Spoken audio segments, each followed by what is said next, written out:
Today we're replacing the pressure switch on my shop compressor, and these switches are very similar from one to another, so if you're having trouble, then replacing the switch might be your answer. So I'll give a demonstration of how I know it's the pressure switch.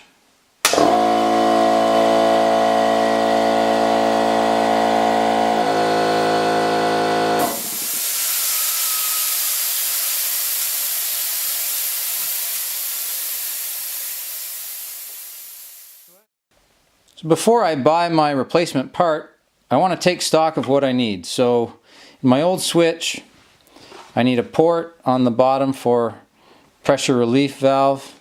I've got my pressure gauge, and I've also got my port for the tank.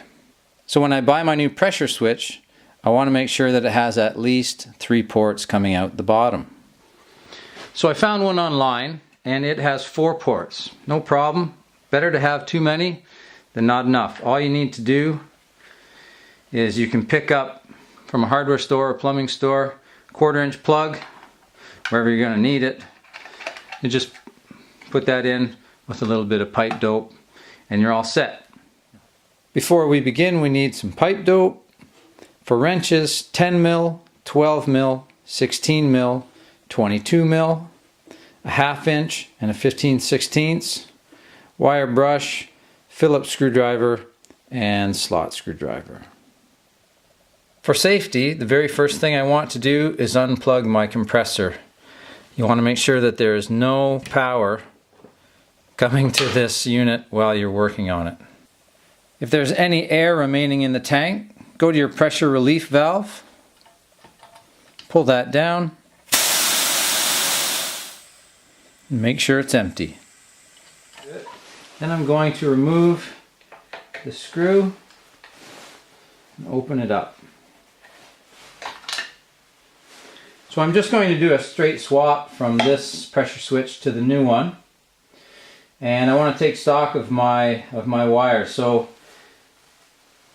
here's my power to the motor, and then here's my power coming from the wall. And it's pretty straightforward. I've got a ground from each. I've got a black and a white from each, so I want to make sure that I take note of which is which. And it's very handy to draw a diagram as well. So I can see that my power in from my wall outlet is going in with the black to this bottom screw and the white to this bottom screw.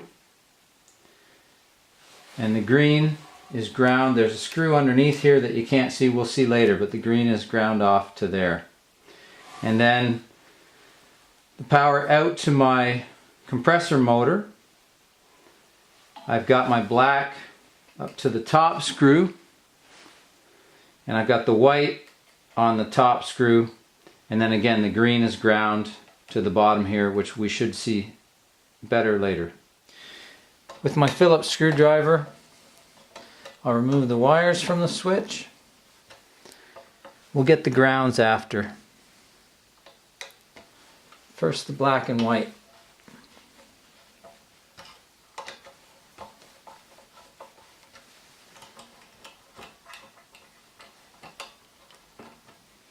So to get to the ground, I'm actually going to remove these next, and that'll give me easier access to the ground. Now sometimes you can remove them just finger. They're not that tight sometimes. And this one, if I did need a wrench, 15/16 would do it. And same on the inside. There's another nut on the inside. They're plastic, so be careful.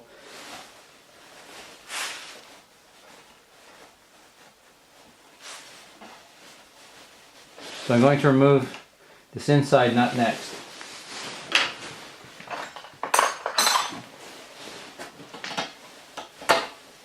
And just with a 15/16, get it started.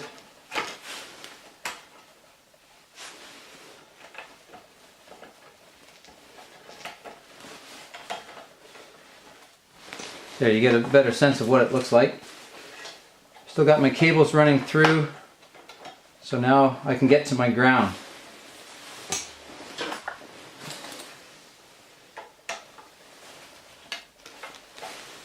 my ground removed. And pulled the whole thing out. And we need that for later. Don't lose it.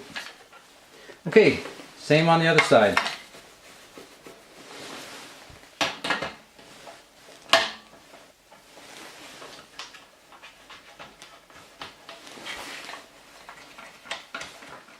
Ground.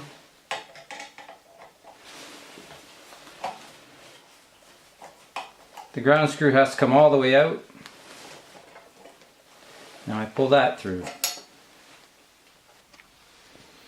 So now I'm going to start to disassemble the existing switch. I need to just remove all the things attached. So I'm just going to start, you can start with any, but I'm just going to start with this. I need a 1/2 inch wrench, and I'm just going to hold the copper just in case if it's really tight. I just don't want anything to bend in here, so just held that, just try to make sure that nothing's going to get damaged. Remove that. Now removing the pressure gauge. Just stripping these parts down so that I can reuse them. A 9/16 will work. A 14 mil is a better fit. It's a little hard to get in there. Sometimes you can even start it just by hand. So removing the tank, I've actually got 2 bolts to take care of. I've got the large one fitting on the tank, which I can use a 22 mil for, or 7/8 if you don't have a 22 mil. And then the smaller one for the port, to the 1/4 inch port, and for that I'm using a 10 mil. I'm going to hold on to the small one and turn the large one.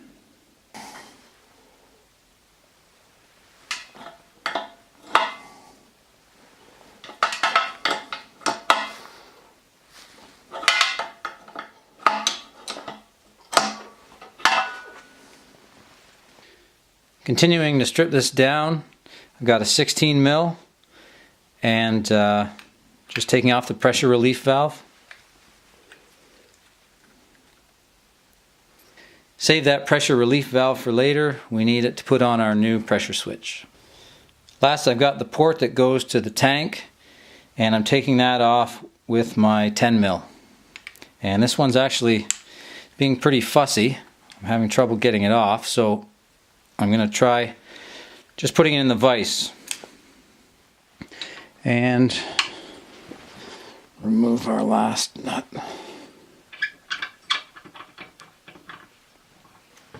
So these are the parts that I'm salvaging, going to reuse, and you can see that there's some corrosion in them, there's some pipe dope on some of them, and so I just want to clean them up a little bit.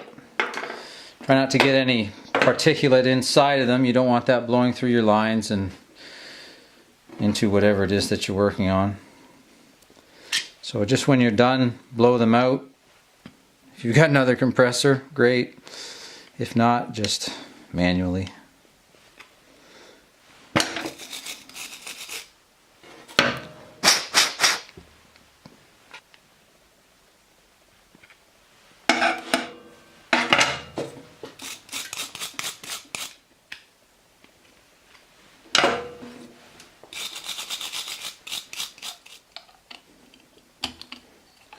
Watch you don't stab your fingers.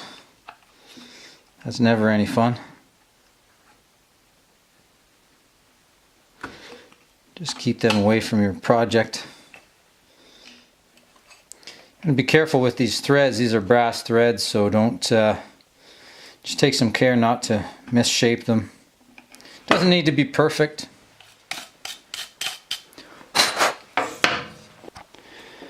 Looking at the original, my pressure gauge went in this port, out to the tank in this port, and then my pressure relief here. So I've got one extra port, and what I'm going to do is to, just from the plumbing store for about $1, I got a 1/4 inch plug. You can get them in brass. They didn't have any in stock. I figured the galvanized was okay because the base is galvanized too, so you need to get some pipe dope. You could use Teflon tape. I'm going to use some pipe dope. I want to make sure that I don't have any air leaks. And a money-saving tip is to just buy the compound that you can use for several applications. So this one, you could use it for gas, for example. You spend a little bit more, but it has a lot more uses. So you spend a little bit, but you save a lot. So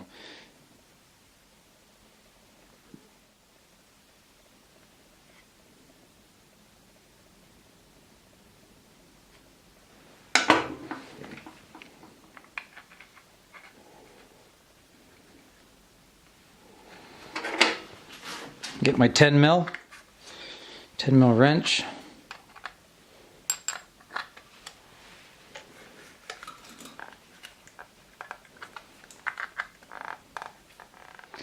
My pressure relief valve. I'm just putting these back where they, same spots that they came from.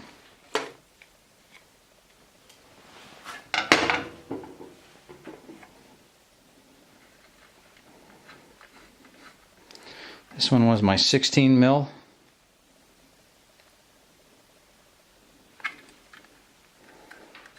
And actually, when you're using the brass threads, make sure you don't over tighten. They're a lot softer than the galvanized. Pressure gauge.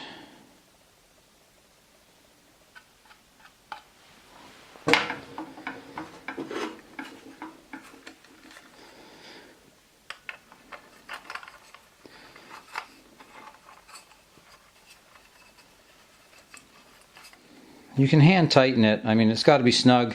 You also want to make sure it's facing up, or at least in a direction that is snug and easy to read as well. Looking for that balance. Lastly, my port to the tank.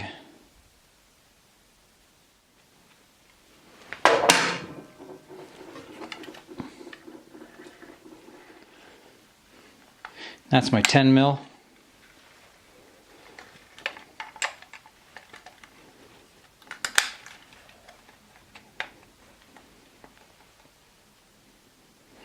Again, don't over tighten, just snug. So now I start to put it all together, put the pressure switch back on, and it attaches, of course, to this port in my upper tank. And now I do want to clean up these threads a little bit. They've got some pipe dope and whatnot. So last step, just cleaning this up a little. And before I do, I don't want anything to get in my tank. So I'm just going to just plug that hole with a little piece of rag. Make sure you take it out later. Make sure you get all of it. This is really an optional step. I don't know if it's necessary to do all this cleaning, but it's a good chance, and anytime you can get rid of the corrosion, I like to think that it helps extend the life of your tools.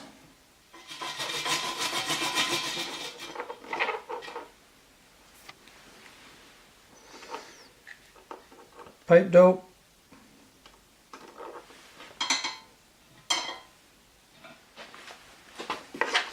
Putting it back on the same way it came off. Of course, make sure that you line your threads up.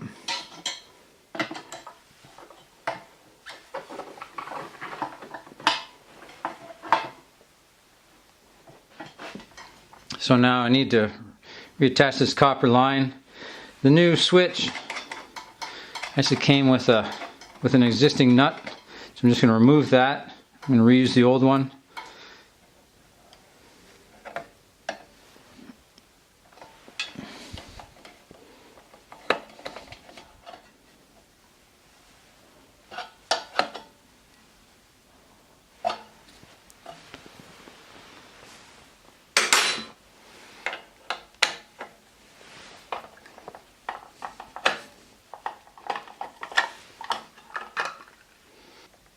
I want to reuse my connectors, so I'm just going to remove these rubber grommets that it came with. Just push them towards the center. They should pop out. So I feed this is my power from the wall. my line in. The nut that came with it that we took off at the beginning.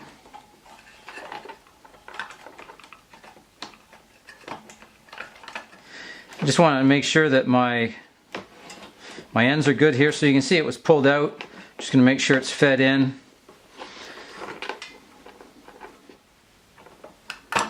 These are just plastic threads, so again, don't over tighten. Consulting the diagram from earlier, remember that our power comes in, our black goes on our lower screw, our white from the line in goes on this screw, and our ground down here. On the top, that's our line out to our motor. So I've got black up top, white up top, and green ground down here. This cap's a bit in the way, so I'm just going to take it off. There's just a little tine that it sits on. You can wiggle it off and we'll put it back on later. Starting with my ground.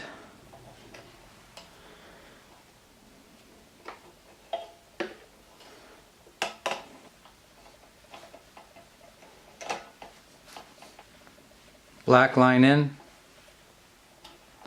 bottom right,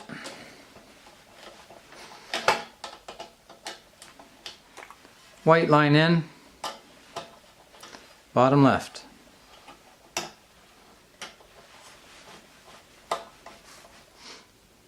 Out to the compressor motor.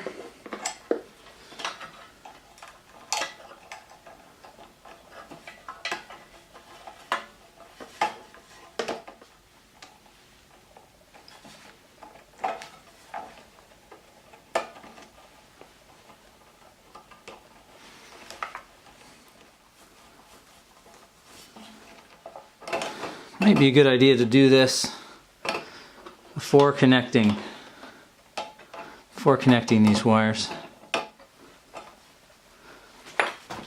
Ground wire.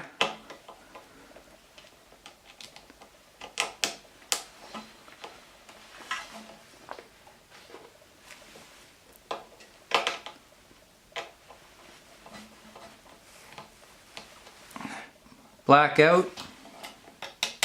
Top right.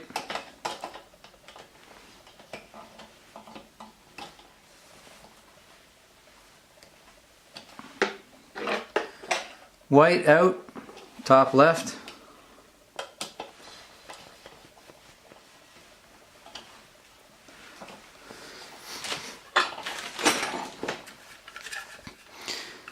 This slot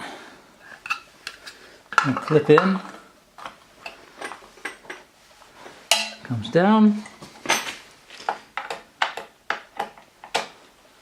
tighten up the screw. Now there's a little bit of play in this, so that's actually coming from the port that goes out to the tank. So after, I'm going to fire it up, see if it's leaking or not, and I might need to tighten that a little bit. And again, I didn't want to over tighten because of the brass threads.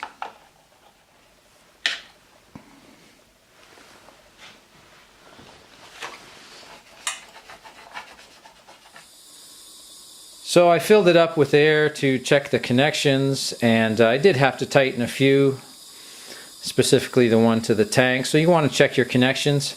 I can hear there's still a leak actually, and when I trace it, it's actually coming from the filter intake port.